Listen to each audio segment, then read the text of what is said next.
All right, welcome back to the next panel. Thanks to everyone for a great discussion so far. This next panel, we have field-level analysis of the green energy transition, socio-technical fields, disruption, and legitimacy.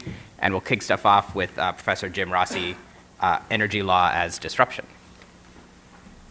Thanks, and I guess I have the distinct disadvantage of not being the sociologist on this panel, but also of standing between you and sociologists and lunch, so I'll try to be brief. This is a project in which my co-author and I are trying to really emphasize how, if we think about the past, the current, the future issues that energy law has confronted, will confront, disruption is an important theme and an insightful theme for helping us to understand many of these issues. And in some ways, it's a contrast to a predominant approach. A lot of the approaches focus, as we've heard this morning, on path dependency, on how energy law is constructed to reinforce the status quo, and in many ways, energy law, energy markets do. But what if we focus instead on disruption?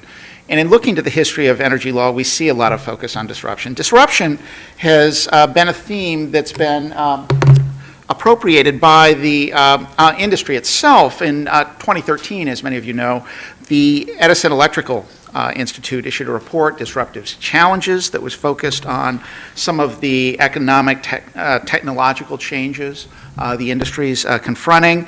And as they suggested there, these disruptive challenges arise due to a convergence of factors, including falling costs of distributed generation and other distributed energy resources, DERs, an enhanced focus on development of new technologies for DER, such as solar PV, increasing customer regulatory and political interest in demand-side management technologies, DSM or demand response, government programs to incentivize particular technologies, declining prices in natural gas, slowing economic growth trends, rising electricity prices, and the like. So from the industry perspective, there's little doubt that disruption is a focus of some concern, its impact on investors, its impact on entrenched economic interests and regulatory interests within the industry.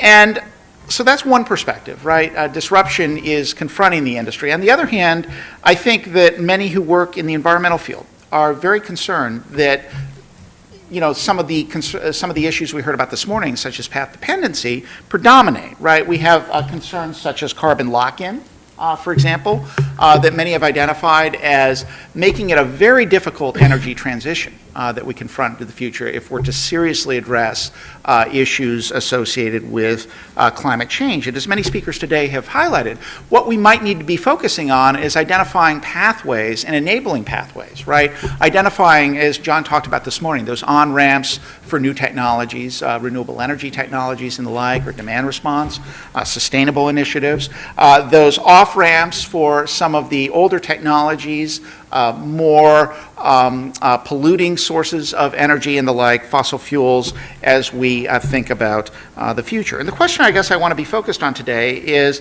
the extent to which, if at all, this poses a threat to energy law, or is it an opportunity? And I think it's an opportunity.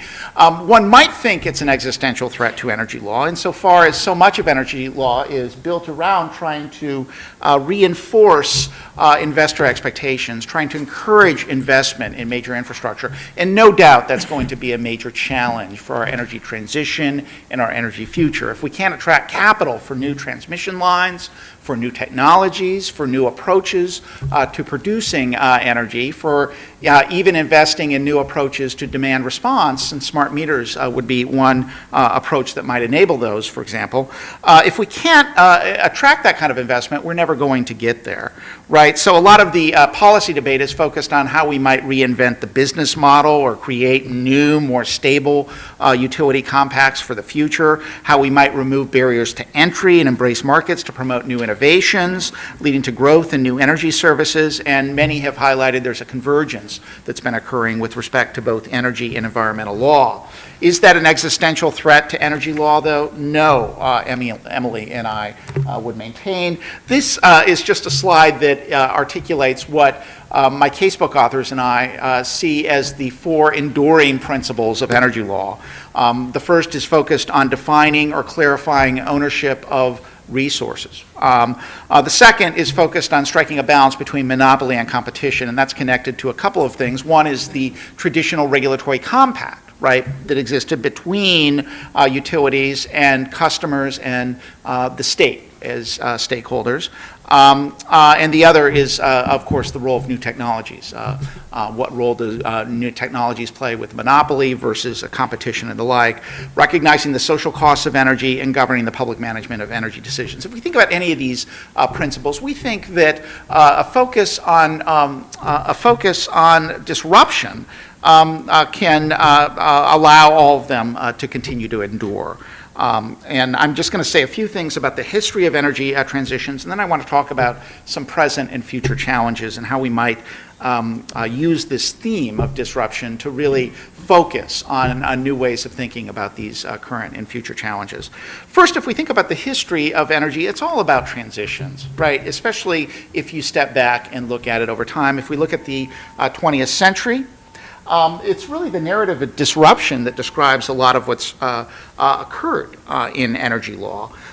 So the focus on disruption is not really new. It's part of an ongoing recognition that there's a technological economic life cycle within the energy sector. If we look at the sources of electric power, for example, in the US throughout the 20th century. Before 1940, hydroelectric power was the predominant source in terms of growth. By the 50s, after World War II, coal superseded hydro in terms of growth. By the mid-60s, nuclear was the predominant growth source of energy. By the 1990s, natural gas peaker plants became the predominant growth source. And then today, we're seeing renewables as a growth source. It's eclipsing new investment in any of these other options. Transitions are part and parcel to what's been happening over the energy sector throughout the 20th century. So while we put a lot of emphasis on the status quo, reinforcing the regulatory contract, in the backdrop, these disruptions, these transitions are ongoing. They have been historically, they are today, and they will continue to be into the future. In addition, as we think about these transitions, they're not just technological, they're also economic in terms of the structure of the industry. If we look early on in the industry, we saw small distributed generation approaches to electric power predominating early on in the Edison, Insull era. But then we saw a consolidation. We saw the growth of centralized approaches to ownership and management of energy resources. And then with the growth of interstate competition, we've seen some return to independent power production and distributed energy. So we see transitions in terms of economic structure against the backdrop of the transitions that are occurring with technologies and their deployment in producing electric power. Now, for energy law, I think all of this goes back to some of the classic debates in American law surrounding monopoly, and in particular the Charles River Bridge case, right, where the Commonwealth of Massachusetts approved a bridge, granted a franchise for that bridge. Several decades later, they approved another bridge to be a free bridge that would compete with the previously approved bridge, the Charles River Bridge. The case went all the way up to the Supreme Court. The initial bridge franchise owners sued the Commonwealth of Massachusetts for violating the Contracts Clause of the U.S. Constitution, and the U.S. Supreme Court ultimately construed the grant of the monopoly that was given by the state of Massachusetts narrowly to favor new technologies, their deployment, their investment. And if we apply those principles to energy, I think they can describe a lot of what's going on with the historical transitions, as well as some of the transitions we're facing today. For example, one example that came to mind is the Iowa Supreme Court decision from 2013, which recognized that third-party solar sales are not considered public utility sales and are thus not within the public utility franchise. So the incumbent doesn't have a monopoly over those, but new entrants are allowed to enter into that sector, according to the Iowa Supreme Court. Of course, as we think about what the electric power sector has faced over the past few decades, right, nuclear power plants also come to mind, right? And the tremendous cost overruns associated with nuclear power plants and construction cost overruns and additional safety regulations that were not initially anticipated when those plans were proposed, in many instances approved. The law has much experience in dealing with this, of course, culminating in the Supreme Court's decision in Duquesne versus Barash, right, in 1988, in which the court recognized there was no constitutional entitlement to full cost recovery for those plants. And as we think about the issues that are going on in the industry, there are parallel stranded cost problems. We saw stranded cost problems, right, in the industry, the possibility of transitions that are due to economic or regulatory changes, leaving assets stranded. We saw those in the 1980s and 1990s with the rise of competition in natural gas and electric power.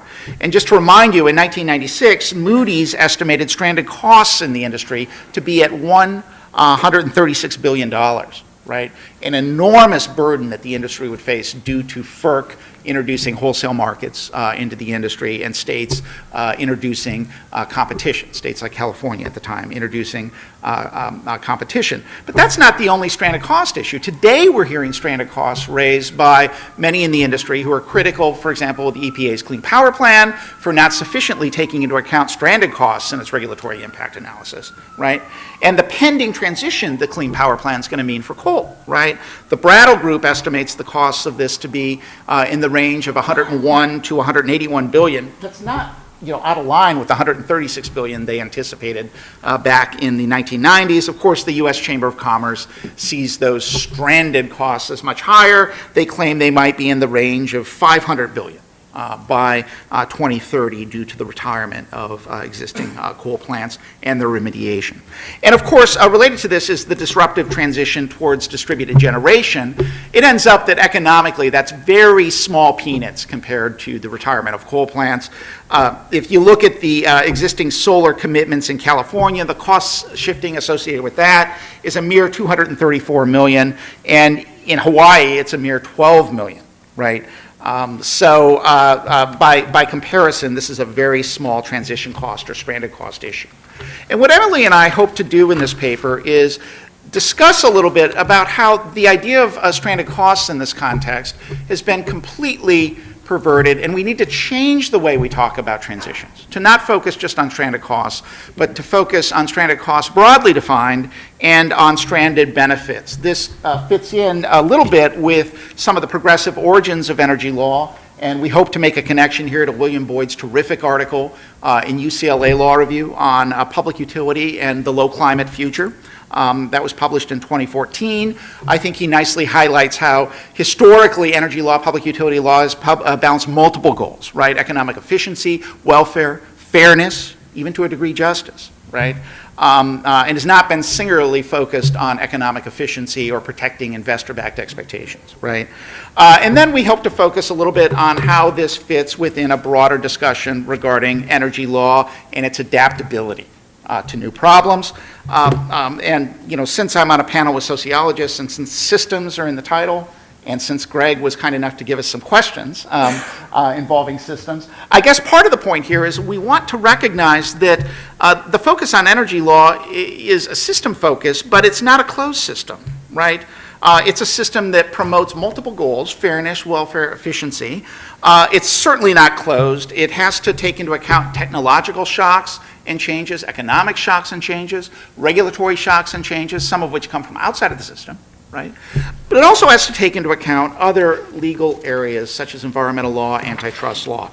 And as we think about these new stranded cost problems, and I've listed a few of them here, right? As we think about building the on-ramps, right? We're talking about investing in new transmission lines. We're talking about investing in gas pipelines, in some instances oil pipelines. We're talking investing in gas plants, which are purported to be a bridge fuel to the future, right, to the low carbon future, and investing in new energy services, storage, and the like, long-term wind power purchase agreements, new net metering commitments. How do we avoid reproducing some of the same problems, right?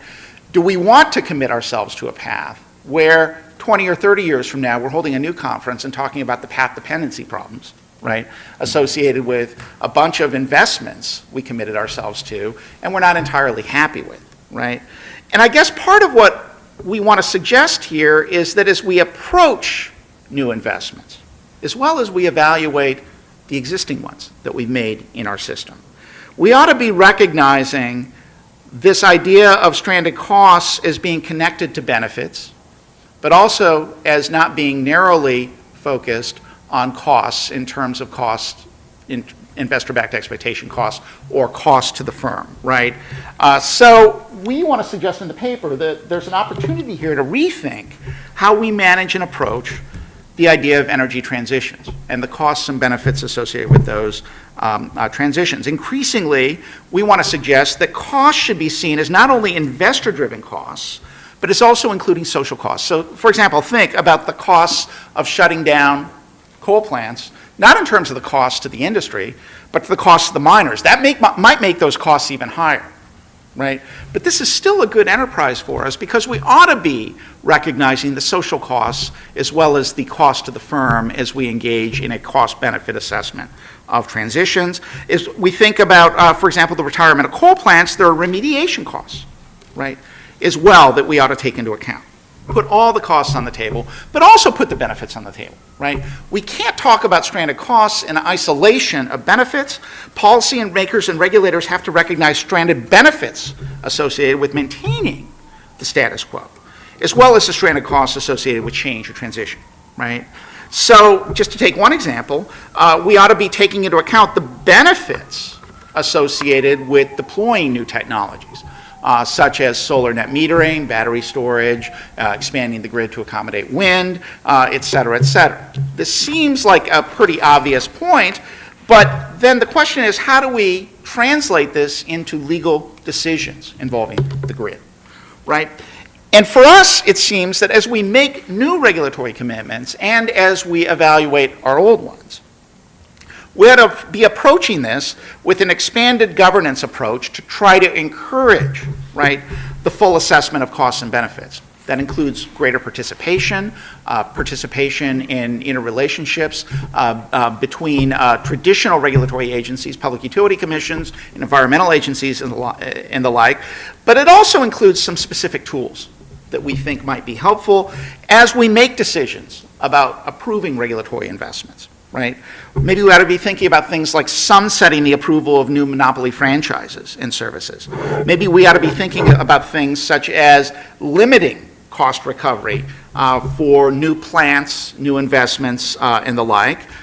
This connects, of course, to permitting. With special permits for the operators of plants, maybe they ought to sunset in the future. And then maybe we should have specific terms at the outset of regulatory approvals that limit the period of cost recovery. Of course, it's not all about costs, it's also about benefits. And at the outset, we ought to be explicit about recognizing benefits as well. Benefits to whom, right? And the benefits, as some have pointed out today, go beyond just local beneficiaries increasingly and are more global in nature. So the implications of all this project, we hope, is that we can come to an understanding that energy law is dynamic as a field. It's not just about status quo, right? But it has a dynamic core to its basic principles, and that we ought to be focusing on reinforcing that dynamic quality with energy law. Let's focus on placing, using energy law principles to facilitate and enable transitions in the future, not to simply lock in the status quo or transition to a new equilibrium. And let's focus on trying to increase the number of pathways that allow for the entrance of discussions of benefits and other values in energy law decisions as we approve new investment approaches and new power plants and other infrastructure decisions involving the future energy transition. Part of this will be making sure we don't commit ourselves to a single vision in the future, but we recognize increasingly this is a very dynamic area with lots of new investment decisions and new players, and the risks increasingly are being spread over multiple entrants, and we need to enable transitions and changes and not just a single solution. So with that, thank you.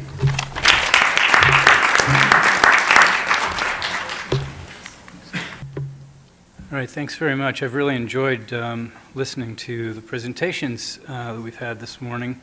And it strikes me that for the most part, I think I'm coming to this conference and coming at this project that I'm going to present to you in a slightly different, actually a very different way than most other people who've presented today, in the sense that my focus and my interest here is on theory and building theory, more so than problem solving, more so than sort of finding policy solutions to particular problems. So we'll see how that sort of bounces off the room. The other thing I think I want to say as a preface is that what my colleagues and I are trying to do in this project is to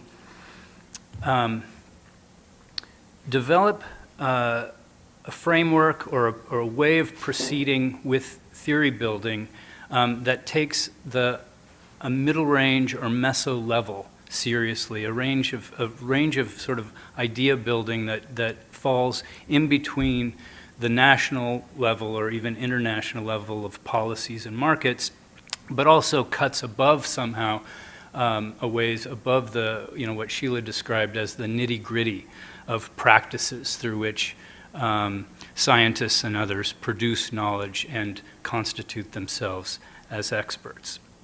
So I've got a four-person team. My co-authors are up here. I should tell you also that this is very preliminary work. We've done a little bit of preliminary data collection, and the analysis is really just getting underway. In fact, just 2 weeks ago, we learned that this project is going to be funded by the NSF, so now we can actually go and do the research that we had planned to do. So this is sort of, a lot of this talk is coming out of our proposal as opposed to the analysis itself. So smart grids promise a future energy system, I guess in an imaginary. I think this document or this image is an imaginary, as Sheila described it earlier, where technical elements are all communicating with one another without human interference. And it's very broad. It brings all sorts of elements of society together in it. And the smart grid is part of this much larger Internet of Things. The smart grid promises a future energy system that's reliable, that's sustainable and efficient. And smart meters are important components of those systems. And the potential for smart meters to have this kind of profound impact on an energy transition, I think, is recognized by many out there. Technological firms, academic laboratories, government regulatory agencies, and many others, including law firms, are paying attention. And so this graph shows some national level data that we were able to collect. It shows rise in the number of patent applications, the rise in number of journal articles devoted to smart meters, and the rise in the number of NSF grants. And so at a national level, what these numbers, these lines seem to show us is a rapidly emerging socio-technical field. But at the state level, at a sort of finer grain of analysis, we see a lot more unevenness. Electrical utilities around the United States have had trouble convincing consumers to use smart meters or even to participate in smart meter pilot studies. So our motivating question for this project is what explains the uneven development of smart metering in the United States. I began this project and thinking about this project by looking at transition theory, which emerged primarily out of Europe, and we've heard a little bit about that earlier today, and Jim mentioned transitions, historical transitions as well. That theory, at least as it's been constituted and developed by European scholars, tends to focus on national level developments. But with smart metering, I think most of the action is happening at the local and regional levels inside states. And so to understand why smart metering is uneven, I think we have to gain a better understanding of what's happening on the ground. This is complex, and not primarily because smart metering technologies are particularly new, or because there are always going to be problems with large-scale rollout of any major technological system, but also because it involves a very complex process of social innovation involving many different kinds of organizational actors. And I think smart meters do well to sort of illustrate this complexity. When we think about the kinds of institutions or agencies or organizations that are interested in and have an interest, have a stake in developing smart meters, we get a pretty long list that involve consumers of one sort or another, civil society actors, companies, private firms, academic institutions, and of course government agencies. Each set of actors that are potentially interested in something like smart meters and how they fit into a larger smart grid have their own understandings of energy systems and interests in smart meter applications. Sometimes these interests are consistent with those of other actors, sometimes they're not. Sometimes they facilitate the implementation of smart meter applications, and sometimes they interfere. So you can just imagine that different actors involved in smart meter development and systems analysis and implementation will have different kinds of concerns, different kinds of interests. And so we're interested in trying to understand, in this context, taking complexity as our sort of foundational assumption. We're interested in understanding how different kinds of actors who are invested in smart meter applications understand those social challenges and how they coordinate their activities with one another or not. And so to help with this, we've used or drawn to field theory, and particularly Fligstein and McAdams' most recent development of collective action or strategic action fields. They define these as a meso-level social order where actors, who can be individuals or collective organizational actors, interact with knowledge of one another under a set of common understandings about the purpose of the field, the relationships in the field, including who has power and why, and the field's rules. So according to Fligstein and McAdams, these fields, these organizational fields, are stratified. That is, there is power involved among actors and resources that vary across those collective actors. Fields have shared understandings of positions and stakes, so there's diffuse understandings of what is actually going on. What is the goal of a particular project? And where does one organization sit in that field relative to others? Fields also involve interpretive framing, so different actors bring different interpretations of what's going on with them to the field. And finally, fields are have shifting and flexible boundaries. Again, Jim, I think in one of your last slides you were talking about the boundaries of energy law changing as well. So depending on the definitions and situations and changing understandings of what's at stake, who is involved in that field, who becomes a part of that field will change as well.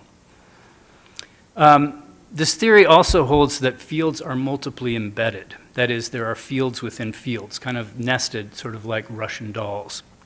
So in our case, as I conceptualize it, the field of smart meter implementation is embedded in a larger smart grid field, which is itself embedded in an even larger energy field. And finally, conflict and change are common in this theoretical framework. Fields are dynamic. Fligstein and McAdam talk about how there is, among these field actors, constant jockeying for position, even during periods of time when the field is relatively settled. And during transitions, it's not settled. So we anticipate a lot of jockeying going on. So here are our initial research questions. We're interested very fundamentally, what is the field? Who are the organizational actors that constitute the field? What's their relationship, the nature of their relationship to other actors, and how is that changing? We're also interested, at least preliminarily, in what are the stakes. What do the actors involved in the field understand to be the organizational and societal consequences of the work that they're doing, that is, implementing or failing to implement smart meters. And we're interested in whether or not actors' understandings of their successes or failure, again, differ from others.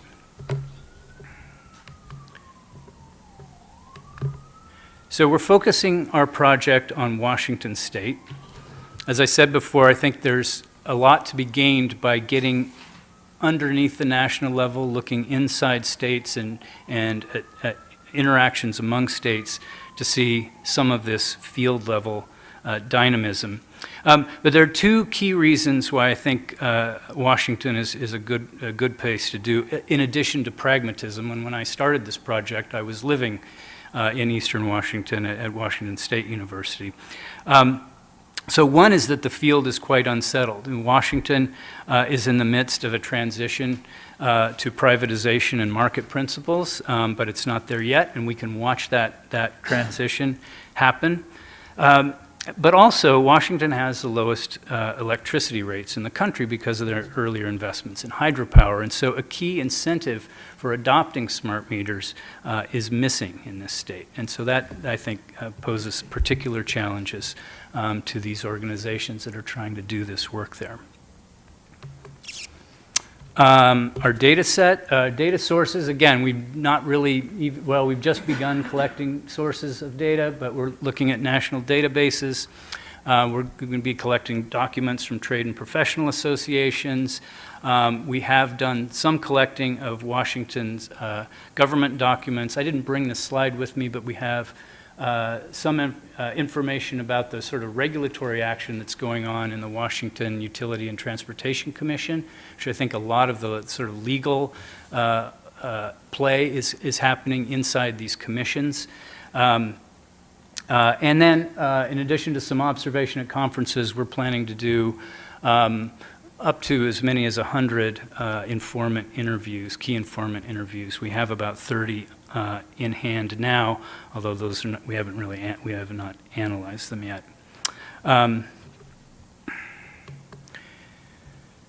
This map shows the location of Washington's utilities. Some are private, some are public, some are cooperatively managed. So how they operate in relation to one another is itself a complex question, but utilities are just one type of organizational actor that matters in getting smart metering implemented.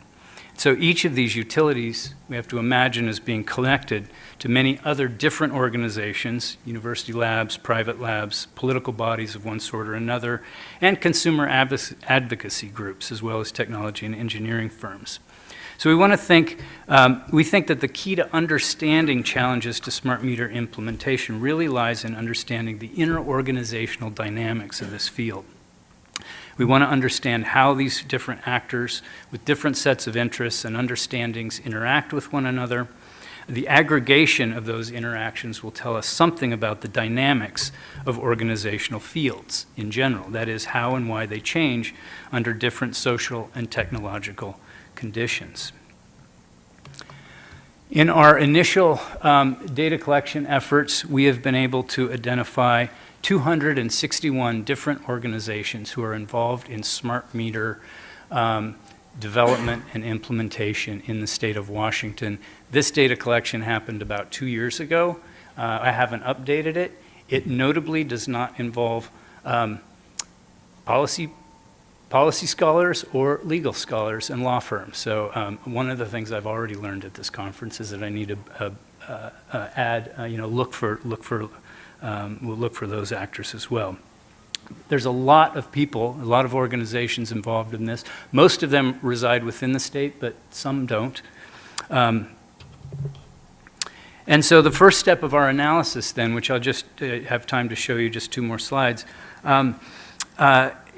is to try to understand how organizations themselves understand the field and their position in it. And to help us do that, we're going to draw on 2 organizing concepts. One is vision. And these concepts are drawn mostly from the organizational behavior literature. And so vision we can think of in terms of frames for collective action. These often represent mental images of some desired future state. So because visions are conveyed as images or as metaphors, they're not the same as goals or plans, which usually have a more concrete, short-term, or limited scope or focus. And in some ways, I think this idea of vision fits very well with Sheila's notion of imaginary. An exemplar for in the smart is the Internet of Things would be sort of an exemplar of this in the smart meter field, where actors sort of hold this abstract ideal as a long-term vision, but they have different ways of thinking about it and acting toward it. And so in this sense, the Internet of Things kind of operates as an unrealized boundary work, to use some language from science and technology studies. And then we're also interested in logic, institutional logic, and Amy has already used a very similar idea. We define it a little bit more sociologically as socially constructed historical patterns of symbols and material practices that organizations use to produce meaning in organized time and space and then reproduce their social realities. Logics, I think, following the logics, sussing out the logics of particular organizations, provide a way to study inter and intra-organizational dynamics. We can begin to understand how organizations are responding to an environment in which actors are reorienting themselves and their practices toward alternative energy futures and smart metering, and figuring out how to work smart metering into the logic of what those organizations do. And our first pass at, I won't have time to go through all of these, but our first pass at this, at some of the interview data, suggests that for each of these, of four actors who we've done interviews with, the visions about an Internet of Things and the logic that their organizations are sort of organized and enculturated to produce differ in some interesting ways. So with respect to firms, there are right now the idea would be interoperability, in which there are open standards so that all technological devices can communicate with one another. Currently, those standards don't exist in Washington, and so it really changes the business model of technology firms if they're talking about when they're trying to compete to develop software that they can get utilities to buy into. And that shapes whether their long-term and short-term growth models as well. For utilities, they're interested in energy efficiency and long-term energy efficiency, and the smart grid, in theory, offers a way to produce less energy by using it more efficiently. But this requires updating equipment. It'll be expensive. It'll cut into already narrow profits. And so the short-term interests of utilities is also beginning to change in ways that we can hopefully begin to watch. The academics that we've interviewed, the engineers that we've interviewed for this project, are really interested. We call them green geeks. They're interested in saving the planet with technology. They love machines because machines can do work more accurately, more efficiently. But they are not. The academics in our study are not, don't have the same kind of consequences for long or short-term failure. These guys are chasing grants, and they're under a very different kind of pressure than regulators, than utilities managers, and even firms are. And finally, the regulators are not really driving this transition, it seems, but they're taking cues from other actors, primarily utilities and the engineers who are pushing smart metering, because the regulatory agencies are pushing smart metering because that's what the scientists and politicians are telling them to do. Okay, I'm at time. I just want to say in conclusion, and in addition to thank you, that one of our plans for developing this project further is to compare the smart metering in Washington to Bavaria. which happens to have a very similar energy profile as the state of Washington with large investments in hydropower. So we think we might get some leverage with that comparison. So thank you very much. Okay, well, I'm going to continue on this pathway towards understanding organizations and particular institutions. I'm going to actually tell a bit of a cautionary tale. That is the research we've conducted. I'm conducting it with Deb Nemar, who's a civil engineer and an expert in transportation in particular, and Riken Grete, who's a sociologist of the law. I myself am a specialist in organizations, environment, and risk. And so we're actually studying urban development and climate change policy in California, specifically transportation policy, a policy called the Blueprint Project that became the basis for the active part of AB 32, which is the California Global Warming Solutions Act. And I'll get into this in just a minute. But I took interest in climate change. Well, actually, I'll also say at the level of analysis, it's a bit of a biopic. I'm going to go down into a particular metropolitan area and how a particular policy that became the basis for California-wide policy and has now become a nationwide model for how to develop urban land and transportation policy, how that came to be, and not based on material attainments. Okay, so it's based on what we're theorizing, legitimacy. So we also in the paper do a bit more theory than I'll do today, because I think the cautionary tale is the important part for this venue. Okay, so I got actually interested in climate change because it's an environmental issue that utterly vexes our current social and political and economic order. Okay, I'll say as a tangent, I've taught environmental studies from a social science and sociological perspective at UC Davis for 15 years, and I have 150 students a pop, undergraduates. And for 15 years I've taught that class. In the first couple days I asked people for their solutions to the problems we confront after going through an index of them, of course. And I've never had a student volunteer less. It's not part of our imaginary, less. Everybody in here so far, including myself, we've not talked at all about less. We assume lifestyles will continually grow. And that's the assumption we've built into all of our talks and our impressions. Our imaginary is that progress is still continuous, iterative, and involves getting bigger and more. And I think we need to actually be thinking about that whenever we're doing any of this work. I'm interested in climate change policy because it fundamentally calls on us to alter our lives. Okay? It exposes interdependencies of our society with the environment. It exposes energy-related habits and dispositions. It exposes also, and the focus of our work, that planning for it, that is planning against the increase in global greenhouse gases, mean we align policy processes, the way we come to actually create policy, implement policy, the whole bit, and also the material attainments of those policies, because those aren't one-to-one. You get one, you don't necessarily get the other, which is the cautionary tale I'll share today. So this last is something, again, that this paper focuses on, that Deb Nemar and Riken and I are working on. And in particular, we focus on a regional policy effort to reduce global greenhouse gases titled the Blueprinting Project that arose in the Sacramento metropolitan area and was spearheaded by the Sacramento Area Council of Governments, which is really a metropolitan planning organization, which is a federal body that distributes transportation funds to metropolitan areas.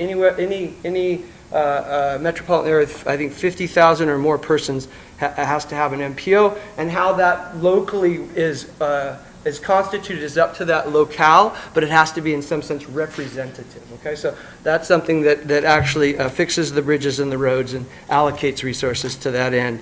So the Blueprint Project has been heralded as both a means of bringing regional participation to something as important in this case as climate change, but other things like anti-sprawl and so forth, as I'll also get into in a minute. At the same time, it also reduces global greenhouse emissions. Indeed, it's won numerous awards. I'll show you a slide later that shows you all the awards. It is a success in the eyes of those who have vetted it.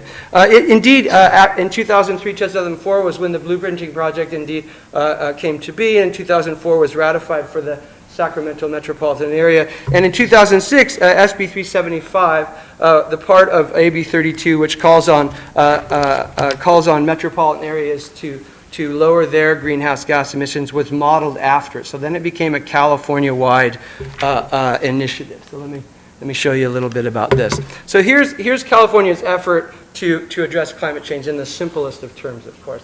Okay, so in 2006, the state of California passed the greenhouse reduction law, in the U.S., or AB 32, which is the California Global Warming Solutions Act of 2006.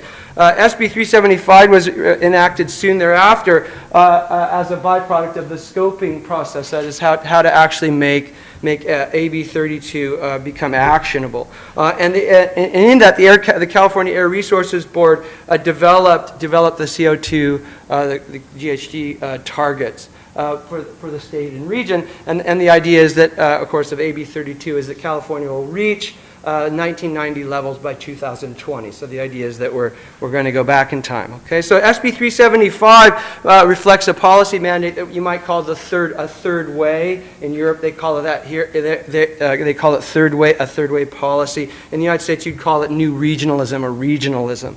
And I'll touch on that in just a minute. So SB 375 was expressly modeled after the Blueprint project that we've studied, that was pioneered in the Sacramento region. Again, it was dubbed a success. The question then is exactly what has it been successful at? So let's look, because we have another paper that we did that's been recently published on this issue expressly. And lucky for us, we have a civil engineer and a transportation specialist amongst our group who can actually do that kind of work, because I quite frankly cannot. And so what you have here really is you have the Blueprint project's quote-unquote success, at least in the material attainment aspect of the study, and that is the real and projected reductions in CO2. So if you see on the left, you see the projected per capita emissions reductions, which, as you can tell, are going down. Of course, behind that is the fact that population is going to be growing rapidly over the next 20 or 30 years. And over here you have projected annual emissions. You would say a real projected annual emissions. And as you can see, there really is no decrease. Indeed, actually, they go up slightly at the end. And I'll be honest with you, that's if everything works out okay. That is one way to look at it. Another way is to look not just at Sacramento and the Blueprint, but to look at California and the way we're approaching the problem. Because again, 40% of the GHG budget is from transportation, and that's contained in SB 375. So SB 375 and that mandate has to work for this to work.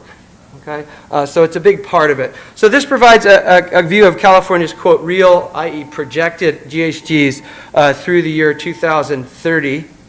And given what we see in the last slide, the Blueprint projections, the gray area in this particular slide is really operating with some fairly heroic assumptions. The heroic assumptions is that AB 32, and in particular our focus, SB 375, or the Blueprint which preceded it, upon which it's based, are going to work as planned. Okay? And yet they have yet to do so. Indeed, if you look at this, let's see if I can get it to work here. That's actually 2009. That's called the Great Recession. And so there's some question as to whether the policy is actually responsible for those declines. This might show it a little bit more clearly. Or whether or not it's actually a cessation of economic activity that takes the call for having succeeded at this reduction. Okay, so the question then really becomes, quite frankly, what's fueling the sense of success? Why is this plan so successful? What's it done that makes it an award-winning plan? And it is an award-winning plan across the country. It's been recognized as such. And to be honest with you, I hope it works. So So we're not criticizing. This is a cautionary tale about, again, the alignment, and I'm going to add another word, the decoupling of policy processes from policy outcomes. And we need to keep our eye on the fact those things need to be tightly coupled, or we don't end up where we want to go. Okay, so the short story is we found it is legitimacy, that is, certain kinds of legitimacy and the cultivation of it that lie at the heart of the successes of this program. Legitimacy coupled or decoupled from material attainments is the problem that we address. So what am I speaking to? Well, what we found in looking at the policy is that, again, legitimacy becomes a key concept to understanding the sort of embrace of the policy, because the policy as a process actually embraces many of the things most of us in our imaginary actually hold as good, right, and true, and even just. Okay, so this is important. Legitimacy itself, in sociology at least, reflects the active compliance with collectively recognized rules and norms, taken for granted assumptions that are followed because they're the right thing to do. Okay, in this paper, I'm not going to go into detail. We provide a theoretical roadmap where we go through state theory, Weber, Habermas, risk society, neo-institutionalism, the idea of institutions that I'm going to actually bring up in a minute, which legitimacy and decoupling comes straight from that literature, as well as the environmental and policy literature and the tension that exists between technocracy and democracy and policy processes. Okay, so anyways, as it relates to our interest, even given the attention to legitimacy in the literatures that have sought to understand it, it continues to be an it. Legitimacy is a thing. And what we found in our research on this, which is the primary reason for the paper, is that legitimacy is actually multiple. There are different kinds of legitimacy that play differently in different contexts, and they shore up populations. And indeed, I'll add in this, because it's one of my areas, that indeed SACOG, the Sacramento Area Council of Governments, and the professionals who were on the steering committee who actually ran this were very savvy and very good through their participation in prior efforts in Utah, Salt Lake City, and Portland in gaining essentially what you could call the region's good faith in this process. I don't think necessarily they're being manipulative. That isn't my charge. I think they did a better job at legitimacy than they did at lowering GHGs and other associated urban ills with dense urban areas. So the idea here, let me see, make sure I'm on track. Yes, okay. So we have 4 different kinds of legitimacy that we identify in this. And the first one we call structural legitimacy. And this is a form of legitimacy in which the Blueprint Project itself invoked as sort of the structures that guided it were indeed right. And you could say that this is, again, the third way or regionalist approach to urban governance, in which it's neither command and control, so it's not a strong-armed regulator coming in and forcing bodies to actually enact and do something, nor is it market-based and privatized. Okay, this is a middle path where consensus was the idea, and this allowed stakeholders of various interests to join in the process and feel included. Everything from civic groups to local business and chamber of commerce, as well as cities who were concerned about their sovereignty over land use issues. Okay, so this was a very inclusive metropolitan bit of planning. Of course, it also reflected legal structures. SB 375 requires representation, as does this MPO structure, the federal government. The locals had to be involved, and so the regionalist approach really helped out in people buying in. Okay. Popular legitimacy was also rife insofar as it promoted, that is, the local, the MPO, SACOG, promoted buy-in by locating the planning process at least visually into and closer to the citizenry. So over the first year that they began the process, they had 44 workshops throughout the region in which literally hundreds of people participated in citizen planning actions. Okay, so this was the idea, was using the rhetoric of grassroots participatory democracy, as well as using, and I'll get into in a minute, technologies that included people. The important thing here as well is that they are actually, again, part of this imaginary. We know from social theory, social and political theory, that direct democracy is an expanding institution, that people increasingly feel that they have a right to a direct say in their governance. Okay, something that is increasing, not decreasing, and this very much reflects that trend. Okay, so that indeed they were part of a grassroots effort to plan the Sacramento region's future urban and transportation program. Okay, the next is the next kind of legitimacy that we found as part of its success. Again, we're looking at why this program that didn't achieve what it sought to achieve initially is so successful. And again, in this case, it's a technical legitimacy. Technical legitimacy reflects a strong association with the plans with the technological and innovative planning tools, programs, and models. In this case, I'll give you this example right here, if I can get this to go. So you take a banal local street that looks like that, and then at one of these workshops, you begin to phase in how it could be if you imagined a future of growth and prosperity. Okay, and they did this over and over again, which is a good deal. This street doesn't exist. This is a full computer fiction. This street is right by my office. There's no such thing as this. There's the Marie Callender's. That's all there is right there. Okay, and they were very good about actually developing these imaginary scenarios, which really had people, and then people voted on which one they liked the most, and that really brought in a sense of inclusiveness and so forth. They also used forecasting models, maps, as well as regional demand maps and so forth. A number of technological fixes, and I have 2 more slides. 3 more slides and then I'll be done. The final form of legitimacy that we found operant in this, which was very much answering the question of success, was the idea of professional legitimacy. And this is overlapping with technical, but yet different as well. Professional legitimacy is about standards. And the standard in urban planning right now is smart growth. And smart growth actually reflects a set of principles.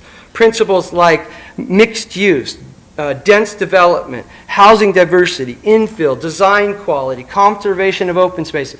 These are repeated over and over again. They reflect the state of the art. They reflect best practice, new and innovative ways to be, that you can connect to your city. And again, this was very important. Also important was all the awards that the blueprint won on its way to being ratified. And those were both national and local recognition that this was the best possible way to secure a future in the Sacramento region. Okay, so all these things add up to a success, which may or may not be warranted, but one I think as a cautionary tale we should keep our eyes on, because when we end up with policies that don't necessarily eventually get us where we want to go, but we think they're great, we might not be where we want to be. So this is actually just all the different kinds of legitimacy spread across a table in which I use Richard Scott's institutional types diagram to break down what level they actually appealed or resonated with local populations. And so the first column with the regulative institutions are like laws, regulations, other manifest forms of regulation. The normative institution would be like standards or criteria, less manifest, not necessarily entirely so, but obviously not at the level of laws. And cognitive would be like, for instance, that nobody yet today has suggested that we should stop growing. Like degrowth is a movement in the world where people are calling for others to stop the growth, because that is at root of the climb in GHGs, of course.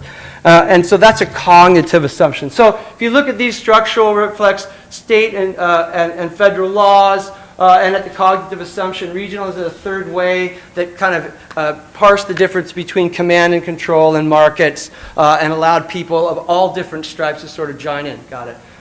Direct democracy, popular legitimacy is an assumption. Professional legitimacy involves authoritative sources vetting the project, as well as professional problem solving reflects rational knowledge, right? It's the best knowledge we have. And technical legitimacy promotes a sense of transparency, inclusion, and technology, of course, engenders a sense of control. So a lot of maps about what it would look like in the future if you did the right thing, and then votes on these by local citizens. And then SACOG could go to the next level, to the meetings with local officials and say, this is what the people in all the workshops have told us is their choice, which would then channel the choices of those in charge. And ratification happens soon after. So to conclude, I'm going to be very, very brief, of course, because I'm done. I've run out of time. We're very interested in assessing the climate change process that the blueprint represents in SB 375 represented. And we became very aware of this alignment issue between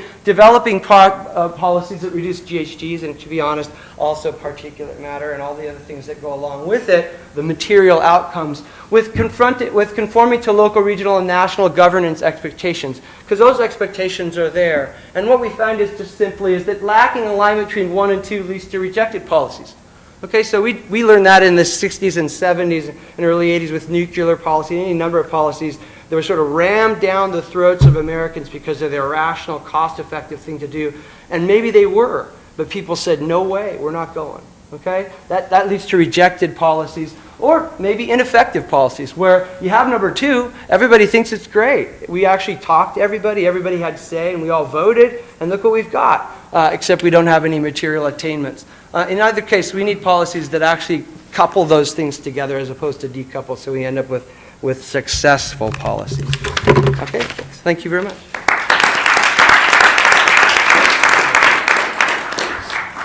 So should we skip on?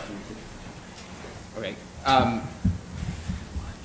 Yeah. Well, so I'm well aware that we're bleeding into lunchtime. So maybe I'll just throw out one quick comment for the panel. I think seeing the 3 papers in a row, it's raises this question, kind of picking up just off of where Thomas ended, that we've got this tension between sort of certain technical requirements that might be there to meet goals of greenhouse gas reduction, but then we're trying to kind of put that in context of a legal and a social and a political environment that shapes what the policy outcomes might be. And so I guess what I'd love to hear, sort of an initial reaction from each of you, is if we take one step further back in each of your analyses. So for Jim, one step further back into what is driving the different ways we might purpose legal tools, and for Scott, the understandings that you ended your presentation with among the actors in the field, where those understandings are coming from and might be contested or shaped. And then same for Thomas, this decoupling of this, where is the blindness to the decoupling kind of coming from, and how might we change those social and conceptual incentives that are driving the decoupling? So just really, it's an invitation to each of you to sort of like give us a window into one step further back or speculate from where you are in your papers. So just go down there. Sure. Yeah. So I guess I would just say that if I took one step further back, I think I would find myself in different fields, right? But maybe disaggregated fields. So I'd be looking at technology firms, maybe at a national level, professional societies at a national level, larger regional or national level regulatory agencies and organizations, and but decoupled or disaggregated from the level at which the interactions are actually going on. If the goal is to understand implementation successes or failures, I think it's important to get it to the right, to use the right level of analysis for that. If I were to step one step further back, I'd focus a little bit on the institutions and the stakeholders. And one thing I think we're seeing in the industry that we have seen is a growth in the number of stakeholders. It's a more diverse range of stakeholders, and it's a more diverse range of stakeholders assuming the risks of different future scenarios, right? So we have independent power producers, we have consumers who are now energy producers, we have the potential for demand-side management influencing conservation and reduction in energy use, and That, of course, increases the complexity of all this, and that ought to be changing how we think about some of the traditional notions of things like the regulatory compact. Well, I have two hats to wear in this one. First of all, organizationally, whenever an organization confronts a highly uncertain environment, whether it's an agency or a firm, there's always this tension, and there's always the chance that it's going to decouple outcomes from processes. Why? Because it depends on which one's going to get you the bread. So if you're an organization and you're actually, like, for instance, the NPO that I'm speaking to or another, in a highly contentious, politicized environment where outcomes are very uncertain, getting legitimacy is one way to succeed. Okay, so it succeeded at what it did without actually achieving very much of a reduction in global greenhouse gas emissions. And in part that reflects an emphasis on the policy process that it had to engage in, because it wasn't a command and control agency, but also that's a success for it.